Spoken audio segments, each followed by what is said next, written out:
The best mirrorless camera is the one that works for you.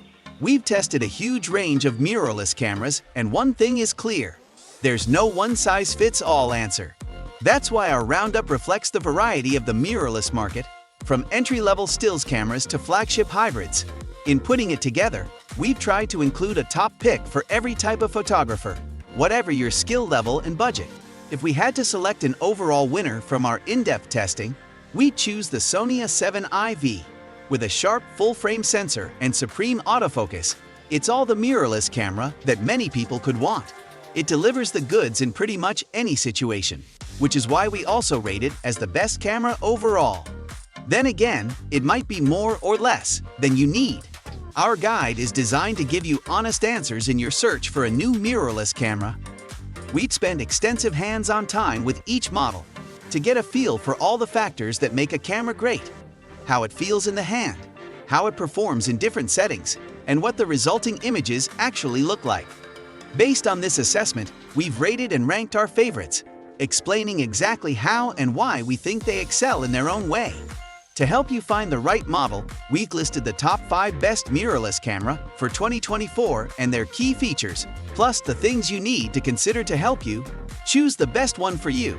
And as always, you can check pricing for any of these products in the description below. Like the video, comment, and don't forget to subscribe. Now let's get started. Number 5. Sony A7 IV. The Sony A7 IV is a truly modern hybrid camera.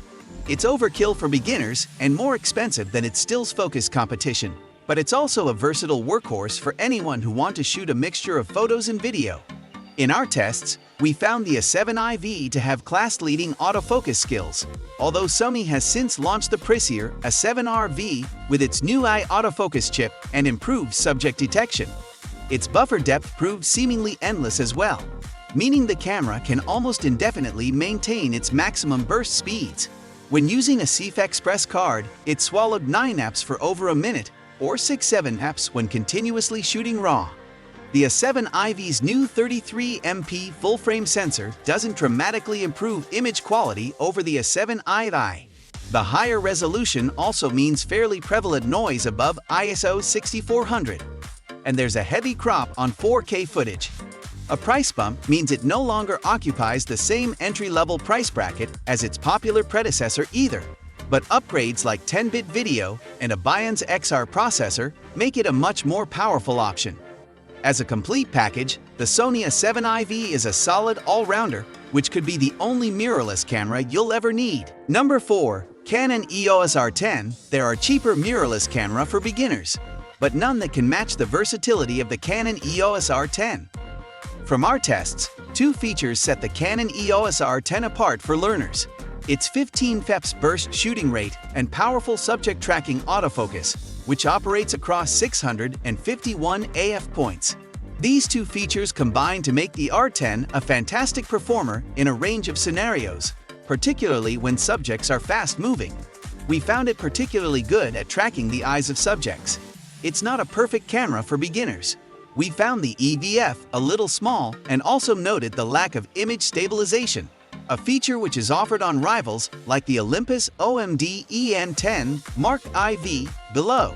Then again, we also found that the R10's low weight and deep grip make it a forgiving camera for novices to use. We also noted positively in our review the helpful presence of an AF joystick. The only major drawback is the lack of native lenses currently available for Canon's RF mount.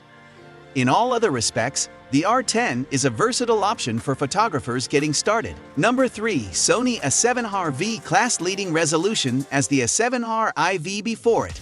But thanks to a new sensor and powerful Bions XR processing engine, our review found that the A7RV is a better camera overall. Paired with high-quality optics and up to 8 stops of image stabilization, we found it capable of capturing outstanding detail. We found image quality to be excellent when shooting detailed subjects, making the A7RV a fantastic choice for landscape or studio pros. In our tests, its AI-powered real-time recognition AF wasn't foolproof, but it could reliably lock onto a range of subjects, working particularly well with people, even in wider scenes. Its articulating touchscreen provides useful flexibility when it comes to framing.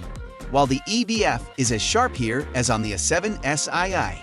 If you want a high-spec full-frame powerhouse and don't mind paying for it, the A7RV is a serious step up from its predecessor. But if you can't afford the best glass, want to shoot slow-mo 4K video, or simply don't need such high resolution, you might find better value in the A7 IV. Number 2. Panasonic Lumix S5 VU. The Panasonic Lumix S5 II is a worthy successor to one of our favorite video cameras, the S5. Like the S5, the S5 II is ticketed as a hybrid, but video is where it excels. In our tests, we found it 6K/30 footage rich and detailed, with wide dynamic range. Its video chops are bolstered by 10-bit recording across almost all resolutions, plus the ability to record uncropped footage using the sensor's full 3:2 aspect ratio, useful for cropping content. We also found it sturdy yet comfortable to handle during testing. Happily, its compact design doesn't compromise the physical controls. The S5 II is Panasonic's first mirrorless camera with phase detection AF for video. Combined with effective image stabilization, we found it produces sharp, stable video even when shooting handheld, although the 1.5x crop on 4K/60 video is a shame. The Panasonic Lumix GH6 is a more travel-friendly video powerhouse with a micro Four Thirds sensor, while serious videographers will be drawn by the Lumix S5 iX. Nevertheless, the S5 II is a fantastic full-frame hybrid for high-quality video. Number 1. Canon EOS R7. The Canon EOS R7 is like one of the camera giant's full-frame EOS R cameras, only with a smaller APS-C sensor. For the price, it's impressively powerful, particularly if you're a fan of shooting wildlife or sports scenes. That's because it boasts 15 fps burst speeds, or 30 fps if you switch to the electronic shutter. Our tests found that the EOS R7 can indeed hit these speeds, though you don't get the deep buffers found on full-frame siblings like the EOS R6, so it can't sustain those speeds for quite as long. Beyond rattling off frames of speeding animals, the EOS R7 offers comfortable handling, Canon's latest subject tracking autofocus system, and dual USB card slots, making it a camera that will also tempt pro EOS R series fans as a second body. The only downside, Canon has so far only made 2 native lenses for the EOS R7's APS-C sensor. More should be en route though, and you can always mount existing RF lenses or adapt older EF lenses from Canon's DSLRs while you wait.